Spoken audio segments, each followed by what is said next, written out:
Habang unti-unting nalalagutan ng hininga ang babaeng elf ay naisip niya, ito na ba ang katapusan? Hindi pa rin niya naririnig ang sagot na matagal na niyang hinihintay, at pakiramdam niya ay tila buong buhay na niyang hinihintay ito.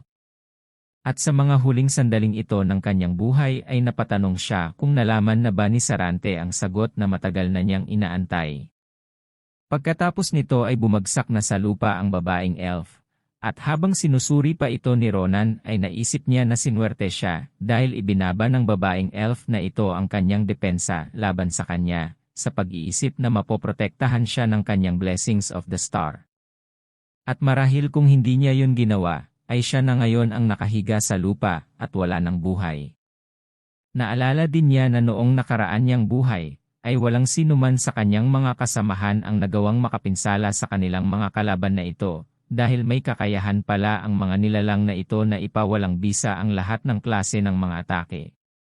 Sa sandaling ito ay naisip niya, na kung ang mga executive ba ng Nebula, ay talagang nagagawang gamitin din ang ganoong kakayahan, sa pamamagitan ng blessings of the star. Habang iniisip pa niya ito ay natawag ang kanyang atensyon ng tanungin ni Sarante kung kumusta ang kanyang kondisyon.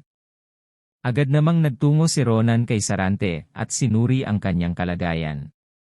At nang makita niya ang malubhang kalagayan nito, ay agad niyang tinanong si Sita kung bakit tumigil na siya sa pagpapagaling kay Sarante. Habang pinipilit pa niyang patatagin ang kalooban ni Sarante, at sinasabi na konting sandali na lamang ay gagaling na siya, ay hinawakan naman nito ang kanyang kamay at sinabi na okay lang siya.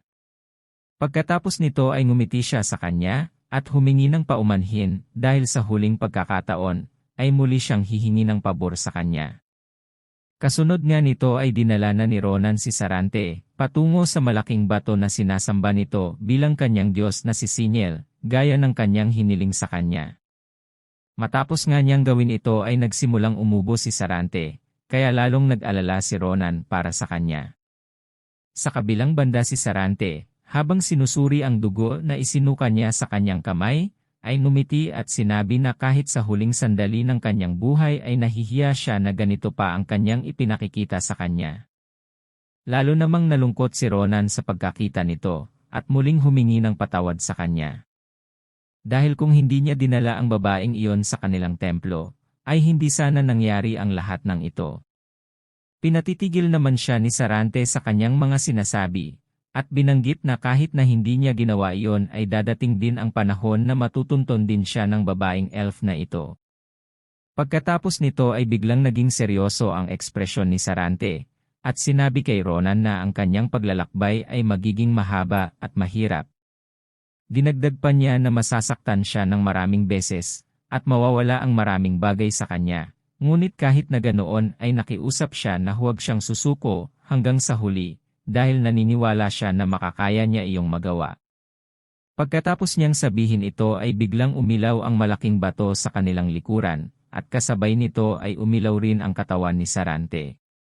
Habang nasisilaw pa si Ronan sa liwanag na nagmumula sa kanya, ay napansin niya ang malaking pagbabago sa katawan nito, dahil sa sandaling iyon ay unti-unti nang nababalot ng bato ang kanyang katawan. Ngunit sa kabila ng pag-aalala niyang ito, ay hinawakan ni Sarante ang kanyang mukha, at ngumiti sa kanya. Kasunod nito ay nagpasalamat siya sa kanya, sa pagiging ang sagot sa lahat ng kanyang mga katanungan. Binanggit din niya na patuloy niya siyang susubaybayan mula sa piling ni Seniel, at dahil dito, ay para na rin siyang nasa tabi niya. Pagkatapos niyang sabihin ito ay biglang nagliwanag ang katawan ni Seniel, at makalipas ang ilang sandali ay nabuo mula rito ang isang bilog na bagay at nanatili itong nakalutang sa harapan ni Ronan. Habang patuloy na pinagmamasdan ito ni Ronan, ay nabanggit na lamang niya ang salitang rest in peace para kay Sarante. Pagkatapos ng kanyang pamamaalam ay tuluyan na silang lumisan ng kanyang mga kasamahan sa bulubundukin ito, at bumalik na sa akademya. At dito na nga nagtapos ang kanilang adventure, na para bang ibinigay ng lahat ni Sarante ang meron siya, kasama na ang kanyang buhay. Samantala sa opisina ng principal ay ibinigay na ni Ronan ang report ng lahat ng mga nangyari sa kanilang ginawang club activity. Matapos namang basahin ito ng prinsipal, ay tila hindi ito makapaniwala sa kung gaano kahirap at kapanganib ang kanilang pinagdaanan. Kasunod nito ay tinanong niya si Ronan kung ano ang masasabi niya sa mga nangyaring iyon sa kanila. Mapapansin naman na tila nahihirapang sagutin ito ni Ronan, at kalaunan ay sinabi na lamang niya na kaya lang naman nangyari ang ganoong pangyayari, ay dahil sa biglang paglitaw ng baliw na babaeng elf na iyon. Kaya ipinangako niya na hindi na muling mangyayari ang ganitong mga bagay sa sunod nilang club activity. Nakiusap din siya sa principal na huwag iban ang kanilang club activities sa hinaharap. Wala namang masabi ang principal sa mga komento niyang ito, ngunit sinabi rin niya na hindi niya tinutukoy ang mga sugat na kanilang natamo, at sa halip ay ang tinutukoy niya ay si Sarante, na bagamat sandali lamang nilang nakilala, ay ang pagkamatay ng isang kaibigan ay hindi maituturing na maliit na bagay lalo na sa kanila. Kaya kasunod nito ay seryoso niyang tinanong si Ronan kung talaga bang okay lang siya.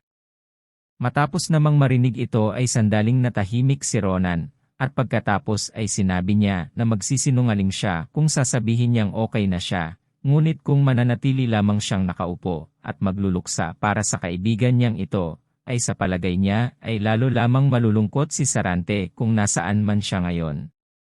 Kaya sinigurado ni Ronan sa principal na hindi niya kailangang mag-alala sa kanya, at nagpasalamat na lamang sa kanyang pag-aalala. Matapos namang marinig ang kanyang paliwanag ay nakahinga ng maluwag ang principal, at sinabi na kung ganoon nga ay palalampasinan niya ang mga nangyaring ito ngayon. Dahil ang mga ginawa nila na paglusob sa village ng mga orc, at pagpaslang sa isang kriminal ay napakalaking accomplishment, kaya hindi niya magagawang parusahan ang ganoong klaseng mga estudyante. Ngunit sa kabila ng mga papuring ito ay sinabi ng principal na kailangang mangako ni Ronan na sa susunod na mangyari na makaharap nila ang organisasyon na iyon, ay kailangang hindi na siya kumilos ng padalos-dalos. Dahil bilang principal ng akademyang ito, ay hindi siya maaaring maupo na lamang dito, at malaman na ang kanilang mga estudyante ay nasasaktan. Natuwa naman si Ronan matapos marinig ito at nangako na sisiguraduhin niya na sa susunod na mangyari iyon ay gagawin na niya ang kanyang mga ibinilin. Pagkatapos nito ay masayang nagpaalam si Ronan sa principal at sinabi na babalik na lamang siya para sa susunod nilang adventure. Pagkatapos nga nito ay tuluyan na siyang lumabas. Habang ginagawa pa nga niya ito, ay muli rin siyang humingi ng patawad sa lahat ng mga nangyari. Sa kabilang banda ang principal ay mayroong gulat na ekspresyon at hindi makapaniwala na tinakbuhan na siya ni Ronan, dahil tila hindi pa siya tapos sa kanyang mga sasabihin sa kanya. Matapos namang tuluyang makalayo si Ronan, ay naisip ng principal na sa mga oras na ito ay wala ng mga klase si Ronan, dahil natapos na niya ang karamihan sa mga ito. Kaya dahil din dito ay marahil ay hindi niya narinig na ang isang event ay malapit ng maganap. Samantala sa kanilang Special Adventure Club building, matapos dumating si Ronan dito ay nagulat siya, dahil nagtungo siya dito upang bantayan ang training session na nagaganap, ngunit ang tanging natagpuan lamang niya dito ay si Shulipin, at tinatanong pa nga niya kung kailan pa siya nakabalik. Sinabi naman ito sa kanya na tamang-tama ang dating. Sinabi rin niya na sana ay may oras siya ngayon, dahil kailangan nilang pag-usapan ang tungkol sa grupo ng Nebula Glacier. Dito na po nagtatapos ang latest chapter, kaya till next week ulit mga Lods, pag-update ulit ng manhwa. Maraming salamat din sa lahat ng mga nanood, at kung hindi ka pa nakasubscribe ay pasuyo na lang Lods, malaking tulong na yan para sa channel, at kung hindi naman kalabisan ay pa-like, comment, at share na din po, para mas marami pa ang makapanood. Maraming salamat, at see you on our next video. God bless you all.